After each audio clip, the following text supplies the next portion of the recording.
Anyway, after what year would that have been? What year would that have been that you came to the U.S.? 1949.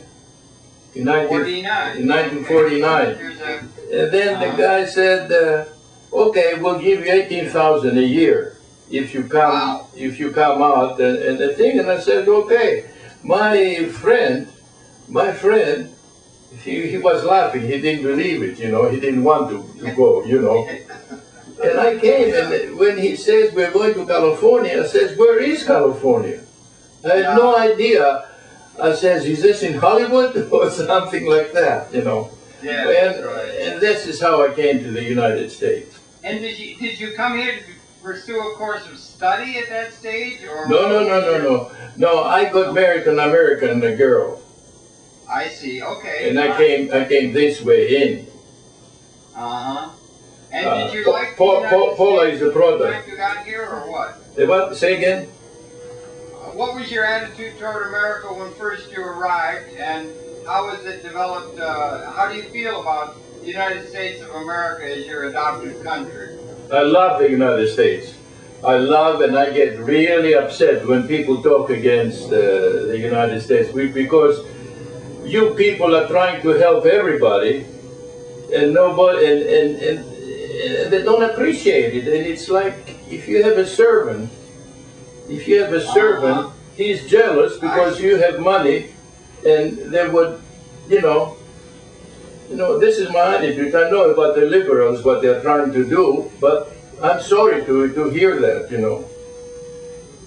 Were you political in your early years? No, I'm not political. In Greece, or when you're 20 years old, were you political, wanting to make some socialist revolution or anything of that sort of thing? Did you ever cotton on, as they say, to Karl Marx, or did you have a political attitude in your early youth? I was never political, and I really didn't care. The only thing I cared, I don't know why, about when you said about Karl Marx and the communists. I really didn't care, but I was not. I really didn't care much. You didn't care. All I wanted to do is fun and have make money. You're not the first person in the world with that attitude, I think.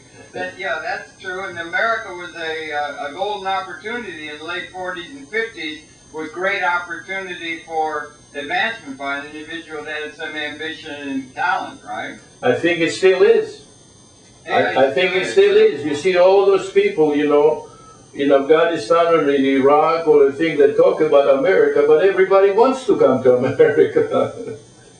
Well, they want to come here because there is great opportunity at a personal level, great deal of wealth and so forth. Absolutely. That's really very interesting. I wonder, is Paula there? She's there. Yeah, I'm here. I'm wondering, Paula, have you talked with your father some about your programming and so forth, your pioneering and doing, and the work of Webster Tarpley and the 9/11 Truth things, or is that something that we should just maybe steer away from, or some of your political Well, no. you're getting in touch with?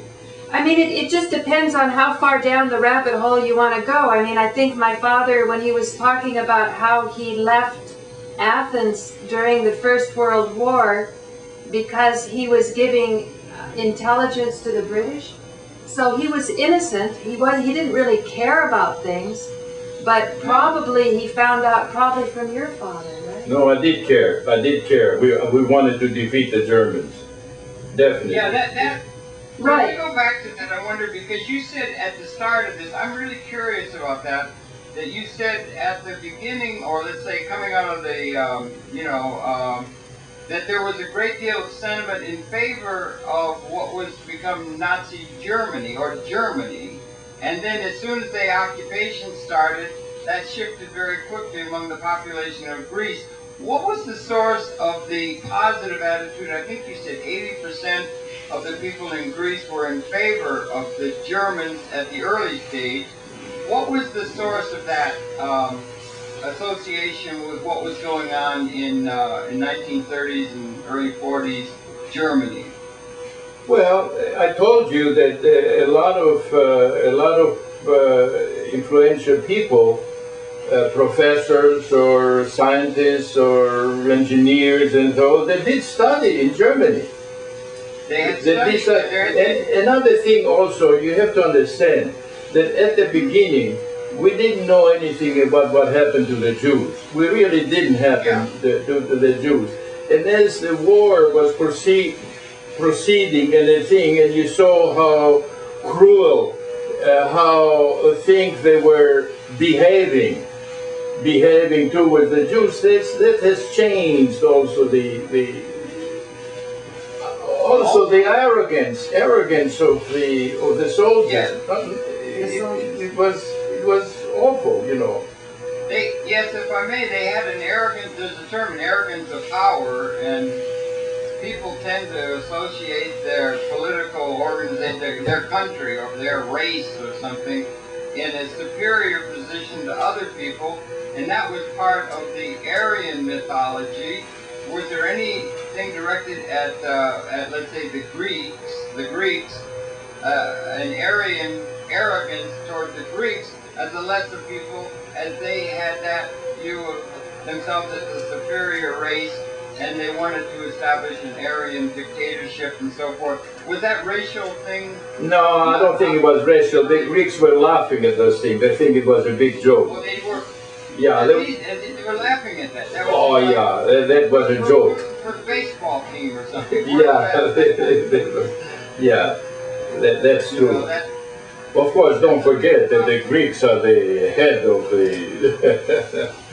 Yeah, and some people say, well, we're the best. And, everybody says, we're no... Or you ever see the way these soccer teams fight like the devil when they say, our team is the best, we're number one? That kind of attitude manifests in the human condition, but it's a source of a great deal of difficulty that some people feel they are superior, or there's a great deal of the world thinks the Europeans, after Columbus, let's just say, went and colonized the world, and they felt that the people around the world had to listen to what they had to say. It was called the white man's burden, that kind of a thing. Do you think that's a problem that still remains in the world, that some of the people who have power and maybe influence and wealth and so forth have a sense of arrogance toward the mass of the people that are perhaps not as well developed? If you understand what I'm trying to say. Yeah, I know. I don't think it's a problem. It's natural. That's what mankind did, and they should. I don't know if they should behave like that, but it's a human thing. Absolutely. It is a good thing. It is a good thing when you start fighting. And I think that's what brings progress. Yeah, I guess that's true, and we've had some progress. We made a lot of progress and so forth. 2000.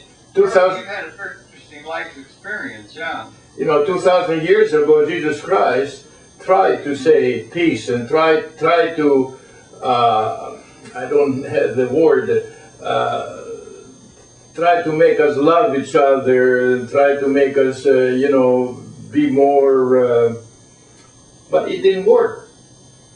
Yeah. It didn't work. Well, 2,500 years ago, you had, Aristotle, and you had Pericles, and you had a debate going on between Sparta and Athens, but the center of things was right around Greece, of which there's a great deal of, democracy beginning, that sort of thing, so there was that. Then they had the Persians that they had to fight, and people have fought back and forth. You've always had the spiritual people who tried to say, let's be kind to one another, be good, whether it was Jesus or Buddha or any of the great spiritual teachers. But the political leadership of the world tends to be a matter of conflicting interests between the various power groups that have had a position of dominance throughout the evolution of history. It's always going to be like that. It's always going to be. There's no, and I tell Paula, if we didn't have any wars, if we didn't have any fighting, she wouldn't wear shoes, or we wouldn't have airplanes. That's interesting. It's only the wars that make us get the productive capability to produce goods and services that are of great use to improving the human condition? I think so. Really, that's interesting. It sure happened in this country. You weren't here in time. You weren't here when we had the Depression of the 1920s. It was very difficult. 30% unemployment, great deal of difficulty, and I guess it was worldwide, but that was before our time. And then many people say it was only the Second World War that really got the United States economy and system out of the doldrums that had been the Depression, and it was the war effort that stimulated them to get the productive juices going again. It's a little sad to think the only way we can get the production going to serve human interest is by making war with one another. Yeah, but don't you think that if we are trying to be no war, we are going to be like the ants and the bees? Uh-huh. You know, we won't have controversy. You know, controversy is an important thing. If I am a far right person, the other guy is a far left person, I think it's a good thing because there is a conversation, there is an argument, there is a thing, and you see who's going to prevail at the end. It takes time. Yes. Yeah, it's pretty good to have a little controversy in order to get some sparks flying and maybe some creativity coming out of that, right? The problem is I'm not good with my speech, you know, with my vocabulary. But I know what I have in my mind, how I think. I'm not as good as you are. Oh, cut it out. That's not, you're just fine. You're doing really fine. You're saying very, very interesting things and everything. That's like that. And, or maybe we should conduct this interview in Greek. Oh, εντάξει, ας πάμε. And make sure to bring some ouzo too. Huh? It would be a very, very simple conversation. I think if we had to do it in Greek, it's great. I really enjoyed talking with you and all that experience. I'm glad you have that good feeling toward the United States. Are you optimistic now as you think ahead in terms of the human prospect, as it were? Or are you bothered by the fact that this war making that's going on for all this time that humanity is around, that we apparently, it bothers me, or at least it's something of concern, that apparently the weapon systems that exist in the world now, unlike even the Second World War within your and my lifetime, the weapon systems that if they were to be unleashed, apparently, from the modeling, would mean not only the end of the tribe in the other village or the other nation or something like that, but it very well might mean that there would be the end of the species. First, the end of the earth.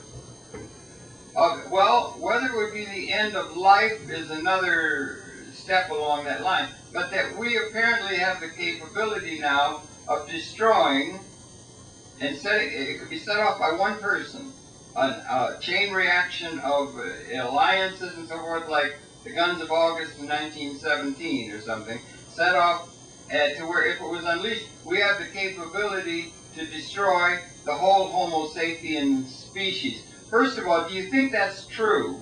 I think so. And if it is true, does it bring an existential new situation in the universe or on this planet that should be taken more careful cognizance of, or not? Or is that overstating the fact that you're not overstating. I believe a time will come when this planet is going to blow up, or the sun is going to stop helping, you know, the thing. But at the other end, I see that there is a what is the word? We are trying to go to other planets. What does this mean? Are we getting prepared for this destruction? I do believe that. I'm not saying it's going to happen in 100 years or 200 years, but eventually we will be blown up. Well, we did go to the moon in 1969. Some people argue we didn't even do that. But we went to the moon and we reached out toward the stars, and now the ability to take the measure of things. They have a telescope that is able to take a picture of the shock wave of the Big Bang only a couple of 100,000 years. You mean millions? From when it occurred 13.7 billion years ago. that's really some capability to take the measure and understand things in a way. And we're coming to a time when we do, as you put it, have to grow up. Do you think if we grow up, we might be getting to a situation where we could put, as Isaiah said, the plowshare, I mean, the swords into plowshares and have peace, or what? Or is that thing about going out into space maybe a scenario where a few people who are the leaders and very wealthy, like a gated community, would be able to escape the devastation that was occurring to the rest of the population on this planet, and it was an escape mechanism for them, like this planet is like the Titanic, and they've got a lifeboat to get away from the fact that they had not been able to come up with a system that made it possible for everybody to live together in peace. Big question, I don't know if you can understand. You know, me being not that intellectual, I'm saying that it will happen. It will. I believe that it will happen, but I'm not. I'm not saying it's going to happen in 100 years or 200 years. It takes a long, long time. It will. Throw this away. Don't smoke. They don't see it on camera. Oh, you're not. You can't see that. No, I can see that. Oh, you see, Big Brother is watching. Did you ever read George Orwell? Throw it away. We can say to the audience that we're taping me. When you're on me, it's on this camera, but they can see me. So this is like an ability for you to see me more. You caught me. You know, I'll tell you, the other day I called. Yeah. The other day I called my friend in Athens, and are we on? Yeah, you're on. I called my friend in Athens with Skype, and she was on her computer and she was not dressed. You know, she started to dress in front of the camera. She didn't know? She didn't know? Yeah. Oh, this is That's really funny when they're doing that. They're getting all these computers. Now, how about you, Gloria? Why don't you talk a little bit about yourself in relation with your dad? You're there visiting now in California. It must be wonderful to be back in the bosom of the family, as it were. Yeah, definitely, Harold. It's always interesting for me. Oh, you know, I'm closer to the mic, so I'll turn it down. It's always interesting for me to listen to my father explain his life to different people. And I must say, Harold, you brought out another nuance again. So, I was born in San Francisco. I grew up in Berkeley. We moved there when I was 4 years old. I was the product of the Marshall Plan. Webster Tarpley always says that's one of the most wonderful plans that America had. And a lot of the goodwill that exists in the world today towards America comes from the Marshall Plan. So I always say, I'm a product. So, that was a very, I presume your dad would agree with that. yeah, you I didn't hear what he said. Oh, can you explain again? Because I had to turn it down for the No, feedback. I just did. I assume instead of, I mean, we defeated the Germans and so forth and the Japanese, and then we did set about reinvigorating their economy through the Marshall Plan help, rather than just after the First World War, the reparations that were brought down upon the Weimar Republic were horrendous. It was very unenlightened. But after the Second World War, the Marshall Plan was a great good idea, it seems to me, in terms of building up those economies and helping them move out of the devastation of the war. Right. Well, this is why I mentioned the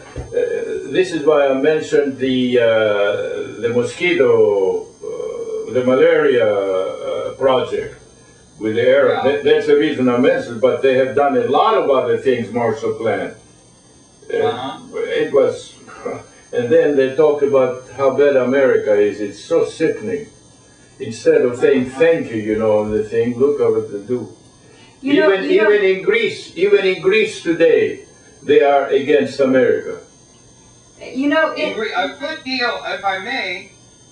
It seems that the invasion of Iraq and the occupation that's going on there, that we've gone and taken a step that many people see as an arrogance of power, it being exerted, and much of the world, and at all levels and in all parts of the world, seem to be at a very deep level in opposition to us over our protracted, carrying out of that war. And there's a great deal of negative feeling toward the United States being manifest in the world now. Don't you think that's something that news reports all tell us? I think they're right. I think the news is... Even, if I may, sir, even after you said that if everybody in the world would really like to come here because it's a land of great opportunity, there's a great deal of resentment about the exertion of our power in a way that seems to be out of step with what the world seems to think the priorities are. Yeah, because they are jealous, because they cannot come here.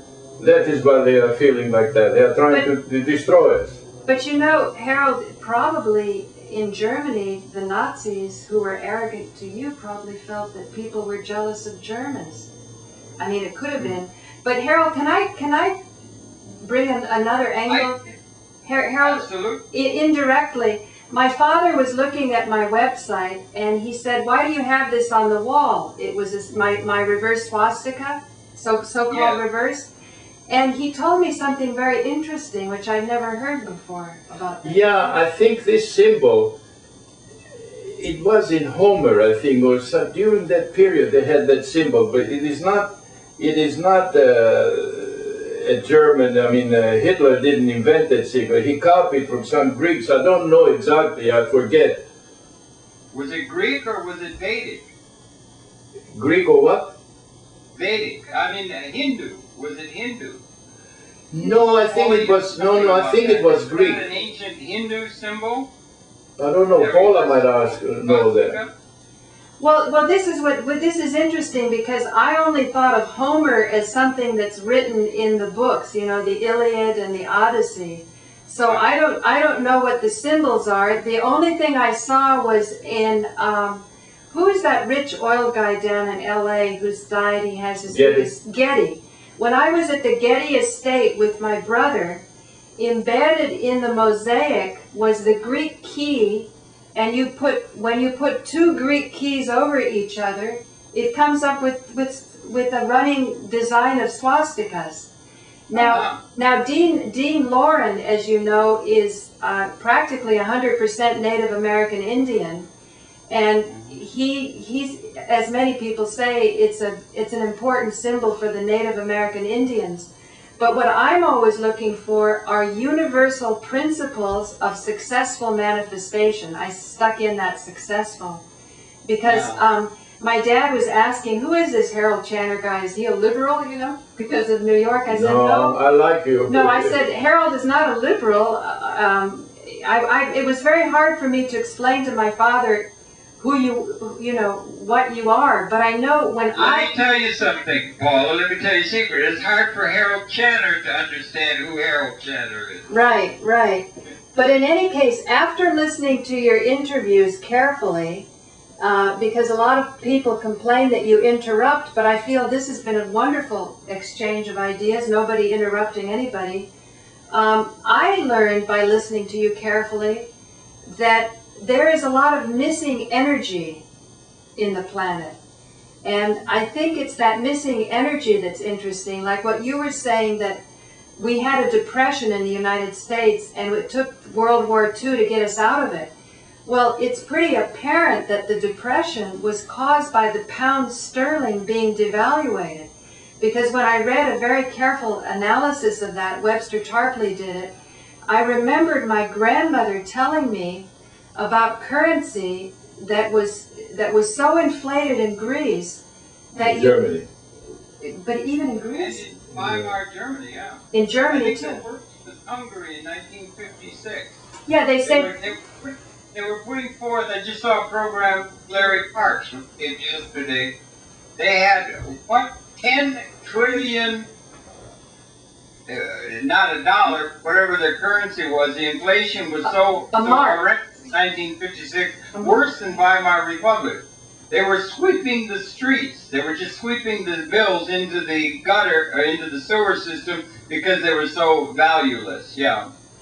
Yeah, well, but they had that also in Weimar Republic. They had a wheelbarrow full of money. Oh, there you go. You got something. This, Alan found this in a book in the East Village, and it's some currency. It's 100 marks from 1906 or something like that. So yeah. I want to do a show that explains closer what the importance is of faith in your government, because obviously this is a piece of paper, and we need to have faith to make our economy, you know, work. But it's just that when you have to take a wheelbarrow full of this, then you better go back to you know, bartering and trading. I think that's what the problem is. Well, this is economics. Greenspan has to explain that. That's nothing. So what but this other issue about we didn't quite get to it.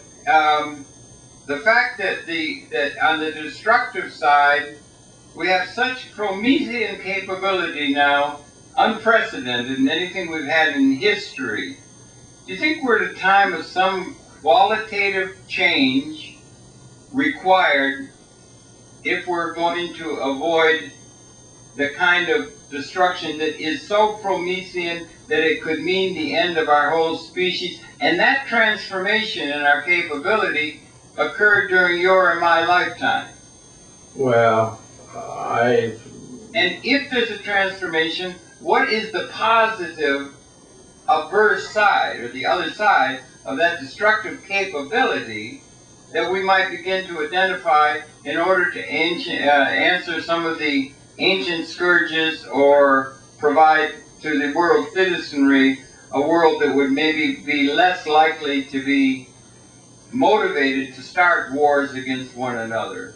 Well, I'm not afraid of destruction. Destruction always happens. This is this is progress. Take, for example, it's a bad example, of course. Take, for example, Germany. When they lost the Second War, everything was destructed. You know, their plants and their factories, and they think they have to build a new one, and they build them better than the old ones.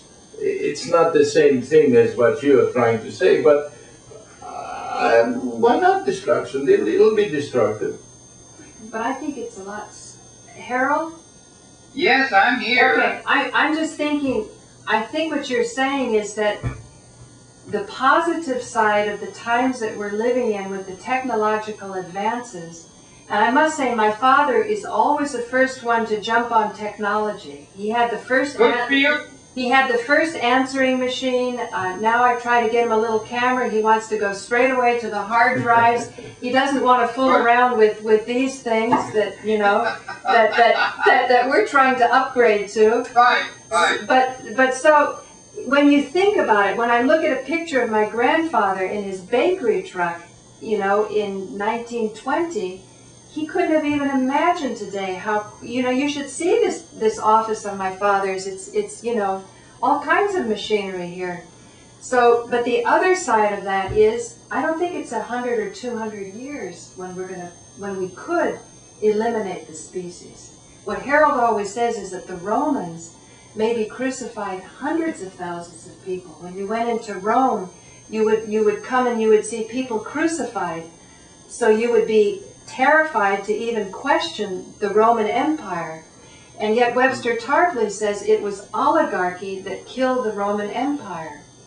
And I think that if we take a look from the older people who've had experiences to remember what really happens, maybe we can see we didn't interpret things in the most successful way, and we can reinterpret history to be more successful. Like, why should the swastika be a symbol of this fellow Hitler 50 years ago? Everybody, why would you associate a symbol that's so ancient?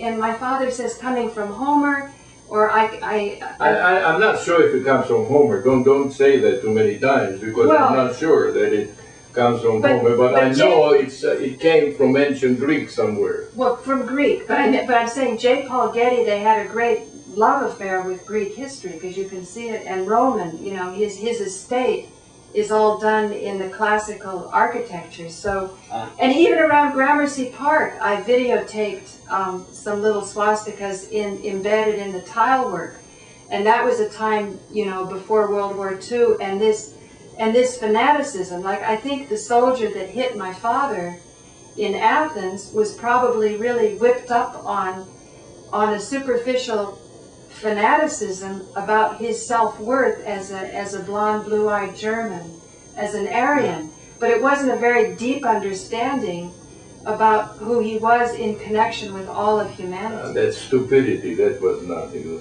But going back to what Harold was saying about you're really scared that we are going to be wiped out with a new technology or with a new whatever weapons they have. Well, they're going to find some other weapon who neutralizes it. But I think that's... Well, maybe. Star Wars, maybe. It's just, I don't think, I mean, we're understanding things more and more, and we know now that humanity, or Homo sapien, the species of which we are all a part, appeared in the evolutionary process about 200,000 years ago in Africa. So we've gone through probably about 20,000 or 10,000 generations, if you figure 20 years a generation. And throughout all that time, I don't think we've changed that much genetically. What has changed is the technology that is extended consciousness into the environment.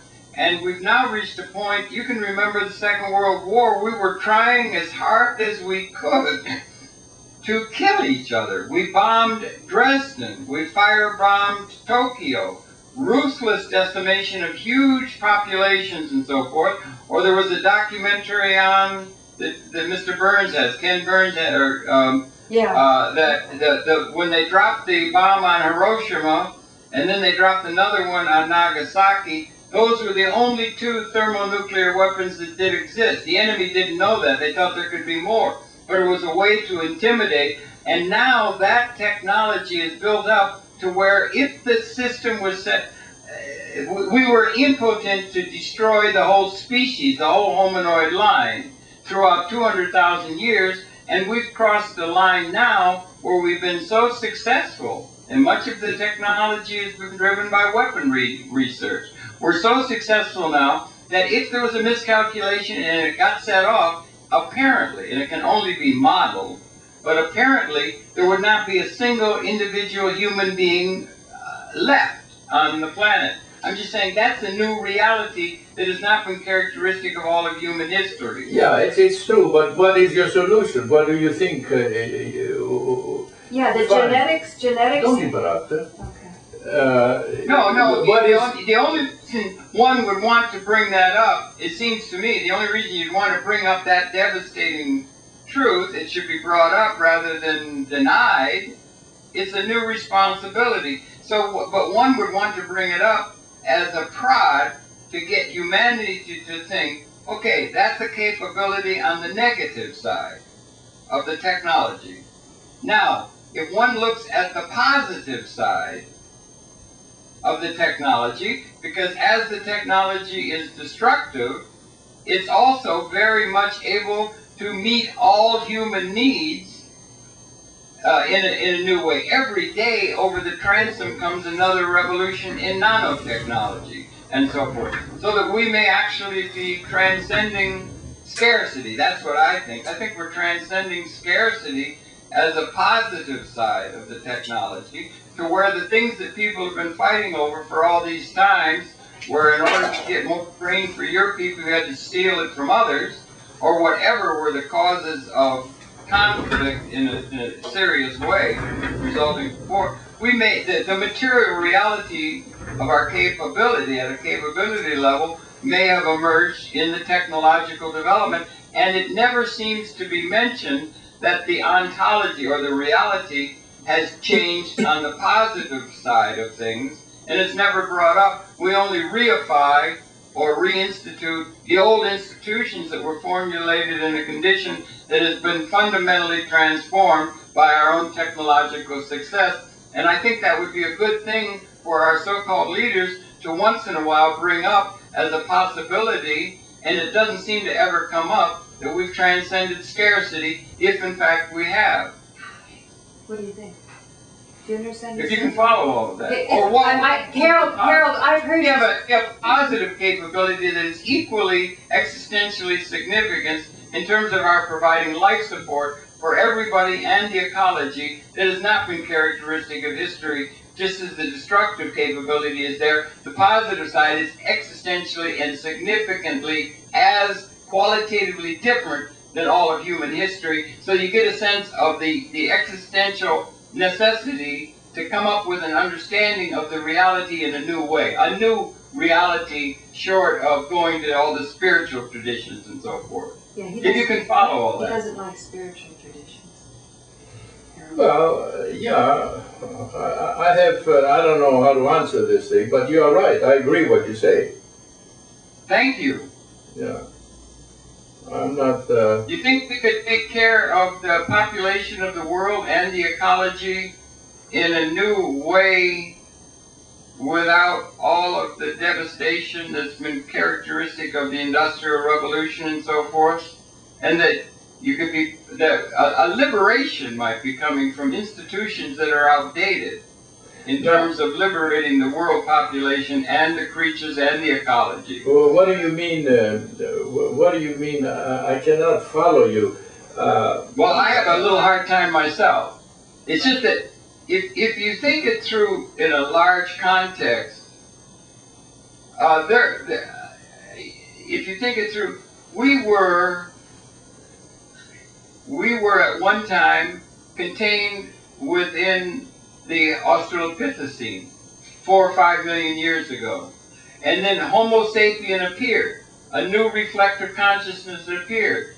We may be coming to there may be a period where we're going to have a qualitative transformation, almost like a speciation, that is characteristic of the time in which we live. And speciation happens, punctuated equilibrium, all at once. It's like leaving the womb. We've been in the womb gestating for 200,000 years, and we're about to come into a new relationship, almost on the way that we went from being part of the hominoid line to Homo sapien. How big is the transformation as characteristics of the time that you and I sit and talk and do this Skype conference with you in California and me in New York? Do you see what he's saying? I don't know. I don't know. If we changed from the monkeys to whatever we are now, humans, maybe some new humans are going to come in. Yes, that sort of thing. A new species, a new reality that is not. If you're in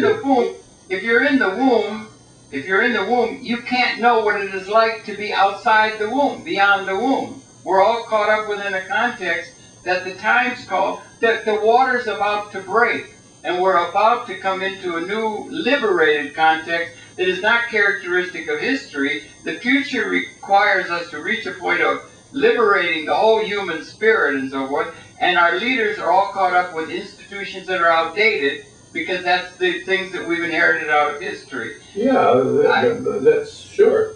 Are you optimistic concerning the human prospect as you begin to look ahead? No. So we're not going to destroy the species, but we're going to make that transition? I think the species eventually is going to be destroyed. You think it will be? Yeah. Okay. Okay. Well, that's interesting. I'm having okay. I'm sorry, I didn't mean to go off on a big tangent. What I'm trying to do is, these are not your normal times. These are not your normal times. This is an unusual time. People have felt that way throughout history, but this truly is a time of qualitative transformation in the evolution of universal consciousness. I shouldn't get off on this tack, but anyway, that's just something that came out of Harold, I think that was very, very well said. And I think, if my father says we're going to destroy ourselves, I think sometimes one has to just pause and just grieve over it and just take in what it was like to be a human being, to experience the dew in the morning, the sunrise, all of the things, the poetry, the love that we've shared, and just know that if we're not smart enough and intelligent enough to rise above the nature of violence that you said prods us, like you said, can this be a prod? But I think if there is going to be a solution, I think we have to get beyond what Marshall Rosenberg would talk about, reward punishment. That we don't do something because we're intimidated that someone's going to punish us if we don't do it, or reward us if we do it. And I think that's why you find among the wealthy, even though they've accomplished everything, sometimes there's this emptiness and boredom in their life because of not fulfilling one of the greatest human needs, which is a need to contribute. So I think if the solution does come, if we don't go the route that my father very rightly says is a very logical route, that we destroy ourselves, it will be because we use our ability to connect and to allow each other to contribute, much as we're doing right now with the technology. Well, let's hope that the caterpillar becomes a butterfly. Right. So it is still contained, the caterpillar is contained in the butterfly. And so I don't think it's a destruction that we realize. It would be like a liberation to a new way of being. Yeah, I mean, it's like let my people go, a liberation that's blowing in the wind now, characteristic of our time. And it would be good if our leaders got the idea that that's a possibility, rather than marching toward the outdated idea that of war. I don't know. That's but I think you said it. But I think you said it yourself, Harold. The institutions are outdated, so the politicians and everyone involved with those institutions, they'll also be outdated. But you see technology coming. Life never stops. Right. Evolution never stops. So you see, the internet starts to come on, and people, they get bored watching Fox. They get bored watching Fox News and people, going through this like professional wrestling. They know it's not. They know it's not true, and we have the numbers on YouTube to show that people enjoy thinking. So if you, I think that the thing, if we're going to find the birth canal or whatever it is going to be some of the things that Paula Gloria is doing with her streaming and what she's doing and that sort of thing, and trying to build that kind of a world. And it's a possibility that wasn't available to us only just yesterday in terms of history. It's a great and glorious time. I'd like to think that we got a chance of having a qualitative liberation that would have no enemies. It would involve everybody, and we'd be able to get a transformation to be liberating. One of the problems is, in this universe, and all parallel, you run out of time from time to time. We've run out of time for this program. I'm sorry, it's been really good talking to you. So I think, Maggie, we ought to start thinking about running the credits, okay? And we have to say goodbye. It's been a great pleasure talking with Constantine and with Paula Gloria out in beautiful God's country, California, about the human condition and whatnot. And it was really good testing this idea of a Skype-originated video conference. And I thank you very much for your patience, Constantine, and certainly to Paula Gloria. And we thank you for viewing. Run the credits, honey, if you could. And then thank you very much for viewing. We'll be coming back again tomorrow. And, well, okay, we got a few seconds left, so why don't you add something over the graphics? What do you think, Paula? Well, I think you and Nico Haupt is a great chemistry, because he talks about these modern weapons, and you talk about the good side, which it means that we can provide for everyone. So I think with his youth and your experience and wisdom, we're gonna do really well on the internet. I wished I had his use with my experience. Well, it didn't work out that way, unfortunately. Yeah, but no, as a collective, we can make it work out. Go to Black, Gloria. I mean, Maggie. Okay, go on to Black. So we're off the air now. In terms of we love you, Maggie. We're off the air, so we can stop talking, says the speaker. If the camera isn't running, there's no point in doing anything, right? Right. But anyway, we seem to be. That's it. So I don't know what we've got on tape. Harold wants to know who Maggie is. I said she's the one that's working ferociously behind the scenes. She's working the camera and screaming at me to shut up. And I'm talking that nonsense again. Maggie, that nonsense of liberation, and nobody knows what you're talking about. No, Maggie, my dad understood, and Nico Haupt understands. You're finding your people, Maggie, to do is I'm going to get out of this chair. I know, you need a cigarette. I'm going to go have a cigarette. Go out on the balcony and have a cigarette. And she'll talk to you a little bit. This is Maggie, and Okay. this is Constantine, and you know Paul. Okay. It's over? No, she's going to talk to you. It's over. The show's over. Hey, Maggie. No. Maggie, you What did am I it. doing? Maggie, What's you that? did. What? Maggie, you did a great job. Oh, Wait, don't make sure that she gets it. No. Can you hear me? You were watching. You were able to watch the editing or the mixing and all that stuff. No, I couldn't watch that. But I could hear you starting to have your blood pressure go up when he talked about speciation.